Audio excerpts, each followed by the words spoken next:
Bonjour et bienvenue à l'émission La Parole vivante. Cette émission, où on prend la Bible et on découvre qui est Dieu et quel est son plan extraordinaire qu'il a pour nous. Aujourd'hui, un invité de marque, Régent Joly. Salut Régent. Oui, c'est remarquable. Ben, Oui. écoute, comme je disais hors d'onde un petit peu plus tôt aujourd'hui, toi, Tu ne vas pas répéter ça. Non, mais non. presque. Tu fais partie des meubles de La Parole vivante. Oui, ça, oui. C'est rien de nouveau Oui, pour j'espère toi. que non? vous les avez époussetés depuis ce temps-là. Parce qu'on va parler justement d'être pur. Il y a de l'émondage qui s'en vient dans notre émission. Oui. Mais Dieu, là, il a le pouce vert, hein? Il n'est pas prêteur d'une vigne On voit dans ça l'histoire d'aujourd'hui. Dans Jean 15. Ouais. Toutes sortes d'illustrations. Moi, c'est ce que j'admire dans la parole de Dieu. S'il nous emmène chez le cultivateur, nous emmène dans les coutumes de ce temps-là, les bains, tout ça, comme l'émission de Jean chapitre 13. Il y a toutes sortes. Puis Jésus, là, il prend une illustration avec ses disciples. Il dit, je suis le cep, puis vous êtes les serments, puis le Père est le propriétaire de la vigne. Je t'arrête. On lit le texte? Ah oui, Parfait. Donc, c'est dans Jean 15, au verset 1. Je vais lire les 5 premiers versets. OK. Je suis le vrai cep et mon Père est le vigneron. Tout sarment qui est en moi et qui ne porte pas de fruit, il le retranche. Et tout sarment qui porte du fruit, il l'émonde afin qu'il porte encore plus de fruits. Déjà, vous êtes purs à cause de la parole que je vous ai annoncée.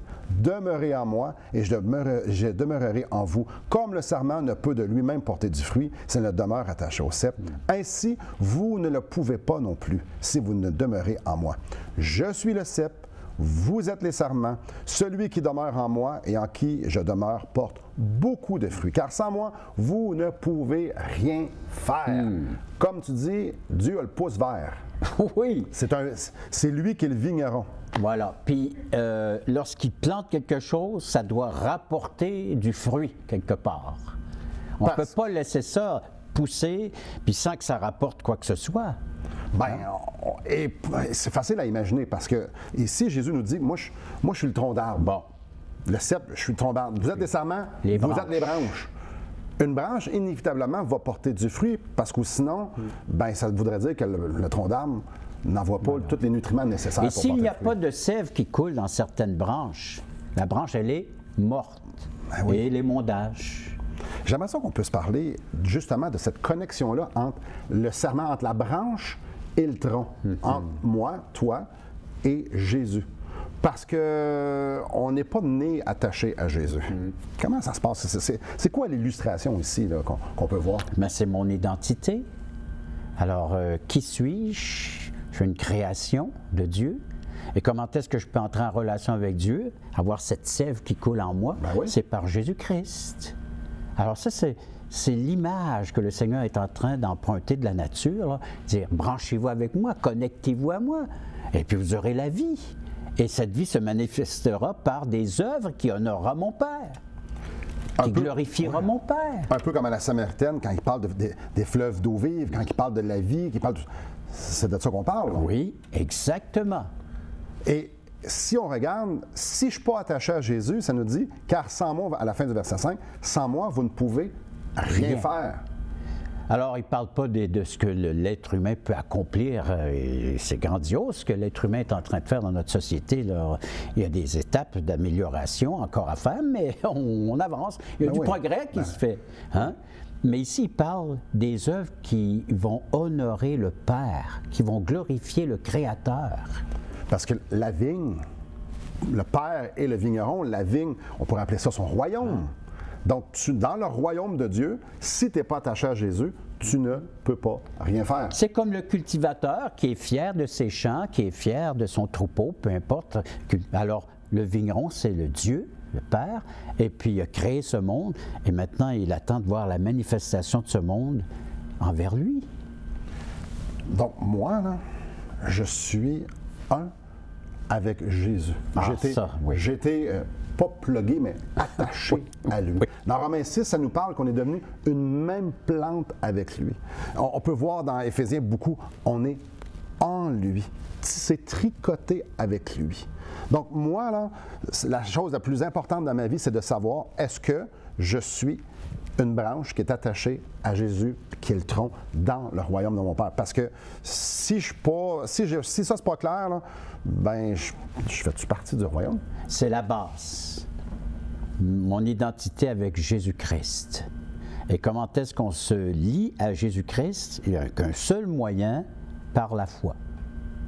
La foi vient de ce qu'on entend vient des Écritures, donc se nourrir des Écritures, avoir cette confiance dans les Écritures que c'est la vérité, j'adhère à cette vérité et le Seigneur me relie à lui par cette parole. C'est ça, hein? Celui qui gardera ma parole. Alors... Il faut arriver à la conclusion, un peu comme Paul dans Galates. J'ai été crucifié avec Christ. Donc moi, ma nature, ma volonté, qui je suis, je reconnais que j'aurais dû mourir sur la croix. C'est moi qui aurais dû avoir la condamnation pour mes péchés. J'ai été crucifié avec lui. Donc ce que je suis, moi, je reconnais que je suis en train de courir sur l'autoroute de l'enfer et que Christ a pris ça à ma place. Ouais. Mais il dit, ça ne s'arrête pas là. J'ai été crucifié avec Christ. Si je vis, ce n'est plus moi qui vis, c'est Christ qui vit en moi. Donc maintenant, cette nouvelle vie-là que j'ai, parce que c'est vraiment une nouvelle vie, c'est une nouvelle naissance, comme on peut voir dans Jean 3, cette nouvelle vie-là, ben, c'est Christ qui la produit et je veux qu'il la produise. Je veux que ma vie devienne la sienne. Donc moi, je suis comme un déguisement où est-ce que le Saint-Esprit vient habiter en moi et vient me donner la vie. Et qu'est-ce qui coule maintenant dans cette sève? La vie, la pureté. Ben oui. Vous êtes pur, la pureté. Alors tout ce qui n'est pas de la pureté doit être émondé, ôté, enlevé. Ça nuit au fait de porter le fruit. Et puis on peut porter du fruit, on peut porter beaucoup de fruits. Alors on voit que tout dépendamment de l'émondage alors qui est fait à la branche ou c'est ça, à la branche qui est reliée au tronc. Et j'aime ce que tu as dit. Et j'aime ce que le texte dit. Tu as dit porter du fruit. C'est pas notre responsabilité de le produire. C'est notre responsabilité de le porter. Dieu veut qu'on porte sa vie et sa sève et sa parole, sa puissance, sa grâce, sa miséricorde, son amour, sa justice. Il veut qu'on produise, et pas qu'on produise, qu'on porte ces fruits-là. Mais pour ça, il faut commencer dès le départ à dire, moi, je veux être uni à Christ. Je veux que mon identité, ça soit la sienne. Je veux être sauvé, je veux que mes péchés soient pardonnés, mais je veux plus que ça. Je veux sa vie en moi, parce que je veux honorer le Père, parce que je reconnais que je suis dans sa vigne, à lui, dans son royaume. Bon, on va prendre une pause, hein? Oui. On prend une pause. On prend une pause, puis après la pause, on continue. Il y a d'autres belles choses dans ce texte-là. Restez avec nous.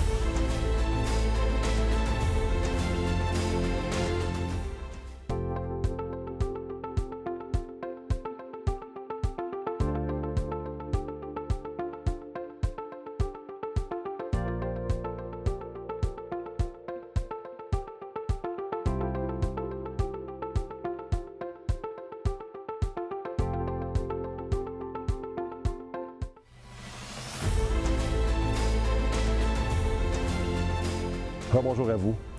Régent, ça t'a probablement eu la grâce de pouvoir conduire quelqu'un au pied de la croix et que la personne fasse « Wow!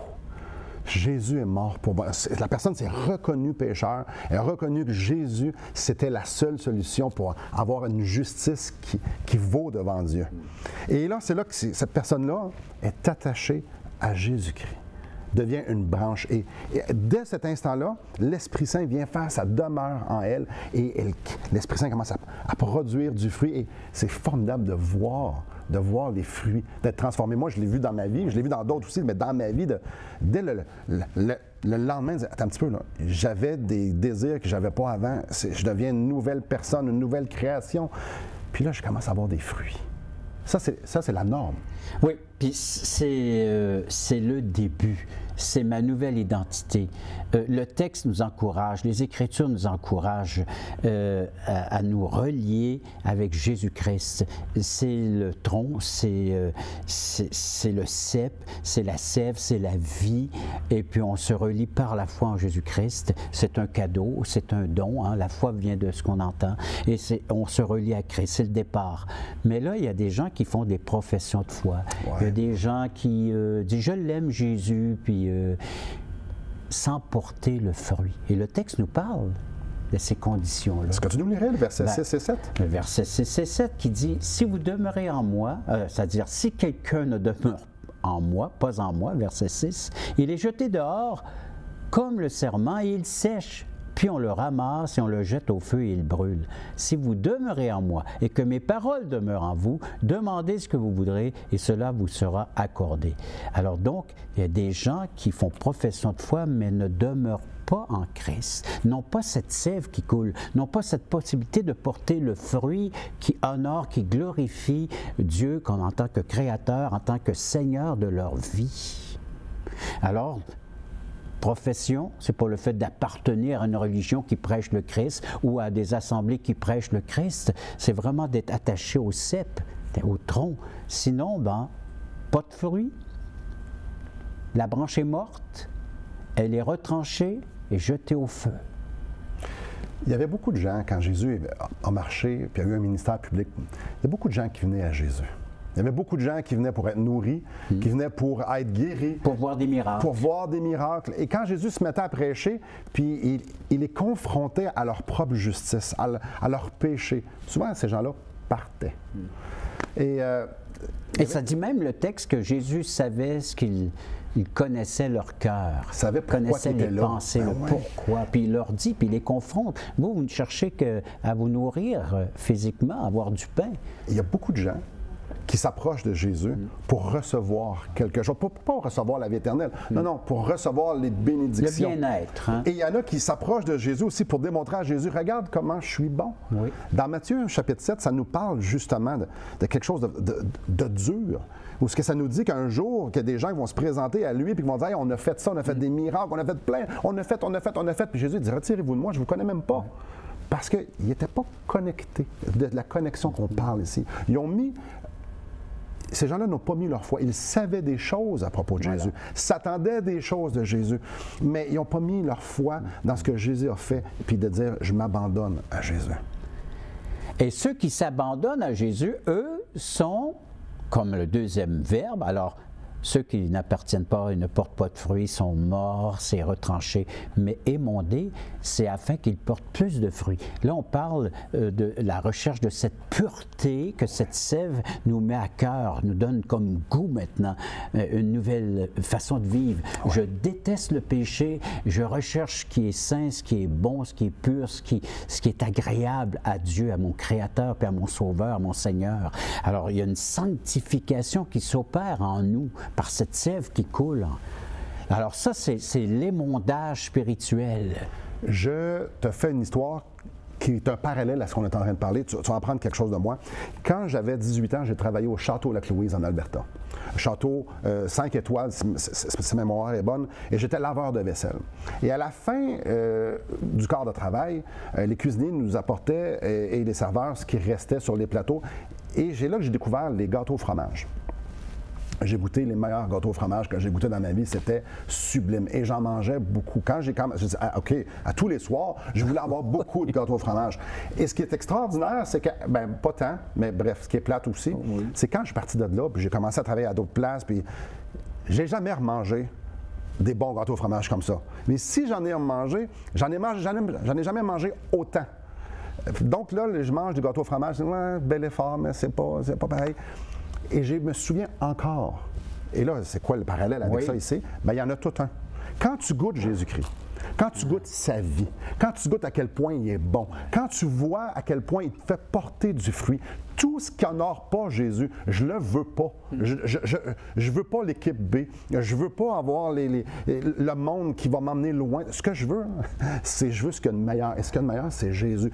Et le Seigneur, ce qui est le fun, quand tu parlais d'émonder, il dit, t'en veux plus, ça donne bien, je veux t'en donner plus. Je veux te porter encore, je veux te faire porter encore plus de fruits. Donc, je vais permettre des situations dans ta vie où est-ce qu'on va enlever peut-être une partie de ta branche pour que tu puisses faire porter du fruit, que tu puisses porter du fruit encore plus.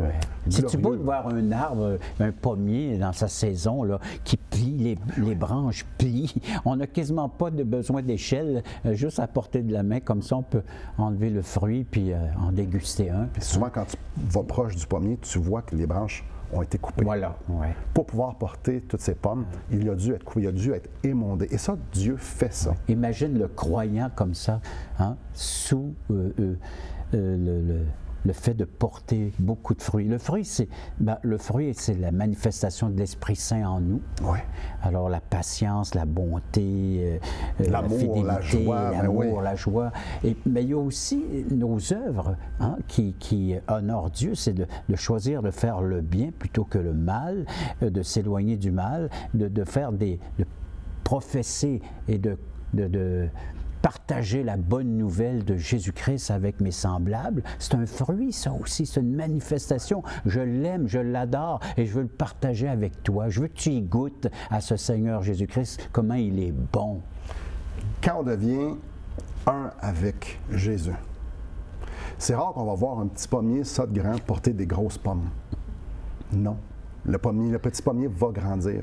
Et on va l'émonder, on va lui donner les nutriments nécessaires pour qu'un jour il puisse porter des grands fruits. Et c'est exactement ce que Dieu fait dans nous. Il nous fait grandir, nous fait maturer. Il fait en sorte qu'on puisse resplendir de sa gloire par l'œuvre qu'il fait en dedans de nous. Être collé, demeurer en Christ, c'est la vie la plus extraordinaire parce qu'on est entre les mains de ce Dieu extraordinaire. Avant d'aller à la pause, j'aimerais vous offrir le livre « Destination finale » de Marc Cahill. Monsieur Cahill a pris les Écritures et a dressé un portrait du plan de Dieu pour nos vies.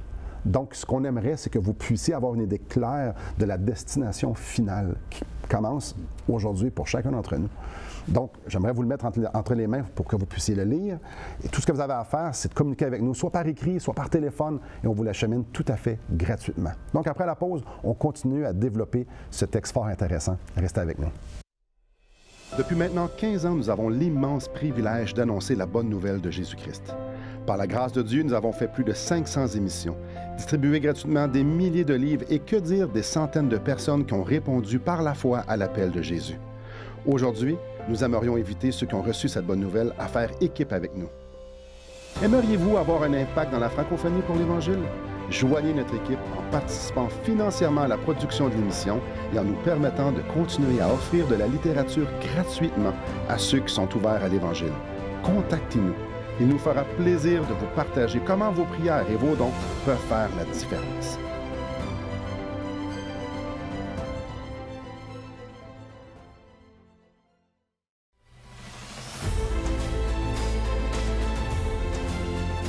Bonjour à vous. Petit arbre deviendra grand. Oui, et puis l'apôtre Jean va nous le dire dans sa première épître. Il va s'adresser à des auditoires différents. Il va dire petits-enfants, enfants, jeunes gens, pères. Ouais. Alors, il y a une croissance, il y a une maturité spirituelle qu'on devrait voir dans notre vie, dans la vie des autres croyants. Et on la voit, cette croissance, dans ce cep et ce serment, lorsque Jésus donne cette conclusion. Maintenant, vous aussi, vous allez devenir comme moi. Vous aussi, vous allez pouvoir faire ce que je fais. Vous aussi, vous allez pouvoir vous aimer comme je vous ai aimé. Et c'est votre nouvelle identité, c'est cet amour. On vous reconnaîtra à ce fruit que vous porterez, cet amour. Et je vous le partage parce que ça me donne de la joie de le partager. Et cette joie, vous l'aurez vous aussi. C'est une joie parfaite. C'est-à-dire, c'est une joie qui atteint sa maturité. C'est une joie parfaite. Donc, de l'amour qui prend racine dans la joie d'être uni à Jésus-Christ, en Dieu. C'est quelque chose. Et ce que je trouve formidable, et on le voit, on l'a vu au chapitre 13, on le voit au chapitre 15 ici, qui nous demande de s'aimer. Puis à ceci, on va être reconnu comme ses disciples. Ce que j'aime, c'est qu'il veut qu'on soit ses mains, qu'on soit sa bouche, et qu'on aime les autres. Et même son regard, mon cher Oh, bien, notre être entier, qu'on soit des véhicules de son amour pour que les gens puissent goûter l'amour de Dieu au travers nous. Et si on y pense, ben c'est ça, si je suis une branche qui porte ses fruits, ben ce qu'il veut que les gens puissent goûter son fruit à lui, puis ça goûte l'amour, qui prend racine dans la joie d'être une nouvelle créature en Jésus-Christ. Alors, c'est des gestes qui ne sont plus d'éteint d'égoïsme ou d'orgueil, mais c'est vraiment de se donner, de se consacrer à Dieu, au Christ, mon Sauveur, et à mes semblables. Je me donne à eux. Là, je t'arrête, je nous écoute parler, et probablement que les auditeurs vont dire hey, eux autres, ils sont extraordinaires. Wow! Ils nous disent que c'est les fruits, on a l'amour, puis on est comme Jésus. Ouais. Comment? C'est pas tout le monde. Ça fait 46 ans, mon cher Simon, puis Dieu est en train de m'imonder encore. OK, Oui, il me coupe encore, il me retranche des aspects petite de ma vie. âme ne deviendra jamais à la perfection. Tu comprends? Oui. Ouais. Fait que c'est pas, on marche dans cette direction-là. Oui. C'est pour ça que ça nous dit demeurer. Oui. Ça ne veut pas dire que vous êtes parfait, Non. que vous pouvez partir tout seul maintenant, que vous êtes un arbre autosuffisant. Et la perfection dans ce monde, bien, c'est quand le Seigneur dit d'aspirer à ces choses-là. Ouais.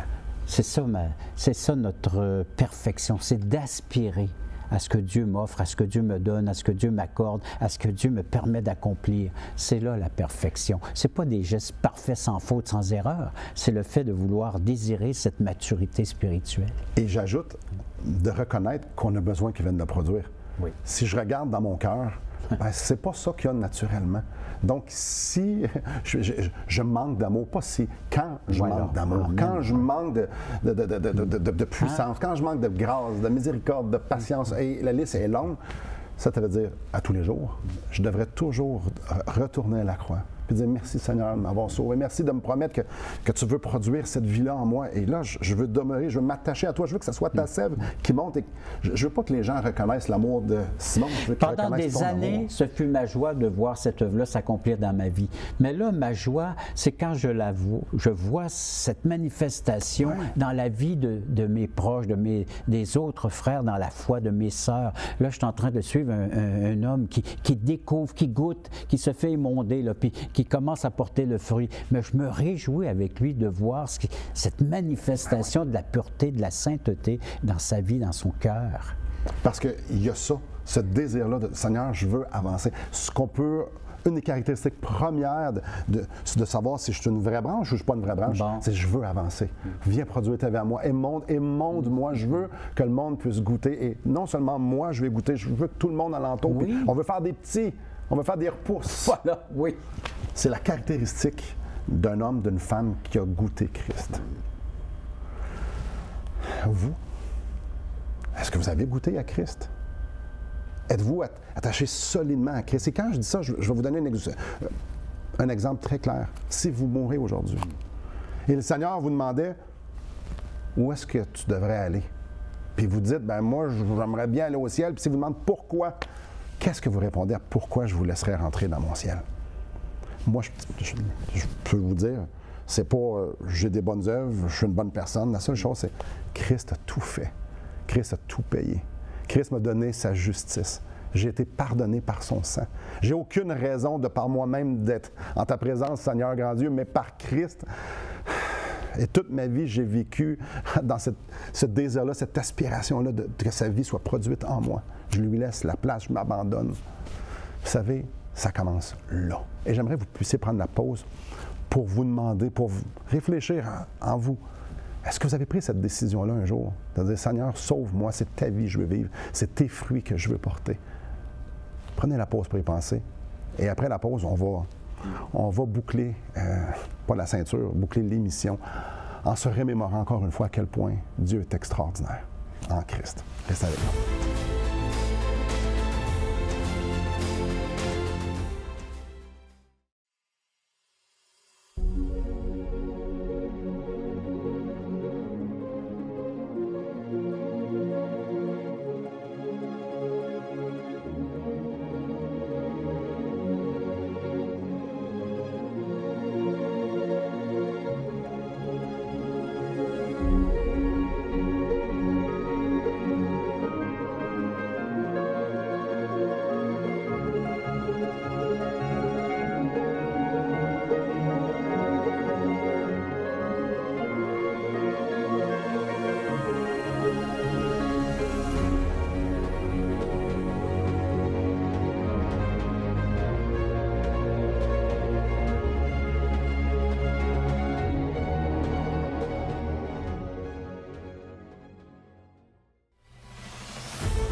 Bonjour à vous.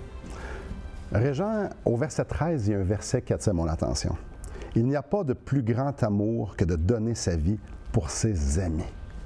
Je vais aller le verset 14 aussi. Oui. Vous êtes mes amis, si vous faites ce que je vous commande. Jésus a donné sa vie. Là, et pour ses Jésus amis. se donne entièrement, se consacre à son œuvre, à accomplir l'œuvre du Père, comme un accord. c'est donner sa vie. Donner sa vie. Semer. Hein? C'est ça qu'il va comparer. Il a semé, son corps a été meurtri, blessé, il est mort, il a été mis en terre et maintenant il s'attend à ce que ça reproduise, ça produise. Alors il a donné son amour, il a investi son amour, il a semé son amour et maintenant tous ceux et celles qui reçoivent cet amour, eh bien, devraient le porter aussi et le manifester hein, d'une façon. Alors, Jésus-Christ se donne pour toi, tu reçois son amour, tu reçois son don d'amour. Il est mort pour tes péchés, il est mort pour te purifier, te rendre pur, te rendre agréable au Père, te permettre maintenant d'entrer dans la présence du Père parce qu'il n'y a aucune souillure, aucune tache, aucun péché ne peut rentrer dans ce lieu. Il te permet d'entrer là par son sacrifice, par sa mort, son sang te lave, purifie de tout péché, va dire l'apôtre Jean. Et maintenant, animé de cet amour et de la même joie que le Fils va t'investir dans la vie des autres maintenant. Tu donnes à ton tour. Comme lui a été envoyé du Père pour venir sauver les gens, Jésus nous envoie pour manifester son amour aux autres. Parce que dans le fond, le salut des âmes, il n'y a pas de prix à ça. Que les âmes soient arrachées de l'enfer et être solidement ancrées en Christ, réconciliées avec le Père, il n'y a pas de plus grande mission que ça. Jésus est venu sur la terre pour ça. C'est sa mission. C'est sa mission, de venir réconcilier les pécheurs avec son Père. Et le prix de sa mission, c'était que ça lui a coûté, il a dit ici, il a donné sa vie. Il a subi la séparation d'avec le Père pour que nous puissions être unis à lui. Il a subi ma séparation pour que je puisse être uni de son unité à lui. C'est extraordinaire. Ça, c'était sa mission. Puis il nous dit, faites pareil. Allez-y. Allez proclamer à toutes les nations, à tous ceux qui veulent entendre et à tous ceux qui ne veulent pas entendre que Jésus-Christ est digne d'être adoré. Pourquoi? Parce que c'est Dieu. C'est lui le Créateur, c'est lui le souverain maître qui s'est humilié, qui est venu sur cette terre, qui a vécu la vie que nous n'étions pas capables de vivre et qui est mort la mort qu'on devait vivre et qu'on devait expérimenter. Et il est ressuscité, la mort n'a pas pu le retenir, le séjour des morts n'a pas pu le retenir, le péché n'a pas pu le retenir, il a vaincu parce qu'il est qui il a dit qu'il était, Dieu. Alors, il nous dit, dites-le à tout le monde que c'est moi la seule solution pour le péché du monde. Il est venu mourir pour les pécheurs. Alors, si vous êtes pécheur aujourd'hui, vous avez une seule chose à faire. Vous tournez vers Jésus et dire, sauve-moi. C'est tout ce qui nous attend. Et si vous êtes sauvés, et on a une seule chose qu'on devrait dépenser nos vies, dire au monde entier, sois réconcilié avec Dieu. Merci Régent. Bienvenue. Merci à vous. Que le Seigneur vous bénisse.